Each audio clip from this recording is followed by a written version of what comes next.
I was in a position where I could do something. So once I set up the Autism Trust, I then started ringing 2 years ago when I set up Downing Street and the Department of Health to get their help. And I wanted them to listen to what I wanted to do. Downing Street rang back then. Tony Blair was our Prime Minister at that point.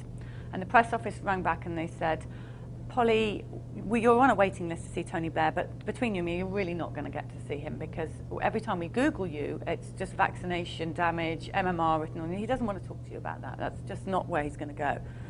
So and none of the other people even responded. So I thought, I've got a really serious situation on my hands. And the calls were getting more and more serious. So what I did was then Gordon Brown came in, who's our new Prime Minister now. So what I did was I went into my little black book, my past life, which was acting. I didn't get very far till I had a child with autism. That just went out the window. But I picked up all my old contacts, the media contacts, the billboard contacts, all the contacts that I knew. And I went to see the media agency, advertising agency, and I said, I need your help. I need to contact Gordon Brown. He needs to listen to me. And they said, oh, you need to get a celebrity in. I said, no, I'm not actually going to do that. Because if you put a celebrity in, they're not going to get across the point that I'm now so passionate about. He said, well, you can coach someone. You know, we have a equivalent to you. You have your Jenny McCarthy. We have Jordan, her name is in England, who's exactly the same. But she's got a child with autism.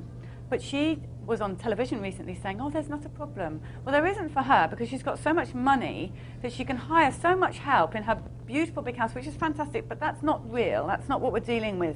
Those aren't the calls that I'm taking. So I was adamant we weren't going to use a celebrity and that I was going to do it myself. So we ended up putting billboards up all over London, huge, great big 48-sheet PVC billboards, which all came free. Everybody donated their time and the space free. And we sent 3 messages to Gordon Brown. One was, dear Gordon Brown, I can save you £508 million a year. You need to give me a call. My telephone number, Polly Tommey. The next one was, dear Gordon Brown, I can help you get people back to work. Telephone number, Polly Tommey. And the last one was, I can help you cut the divorce rate. Give me a call. We were going to do the suicide rate because we'd by this time lost so many subscribers in England to suicide. We lost a mother and her and her son off the bridge. It just goes on and on and on. And you see these things when you're sitting in this bedroom that I work from and you're trying to answer all the phone calls and trying to get help. After a bit, you get angry. And it took me 10 years to get to this point where I just thought, I'm actually really angry now because I can't do this on my own. So we put up the billboards. The press went nuts. I got on all the television stations, which is good because that's what happened then was all the parents then were ringing in saying, no.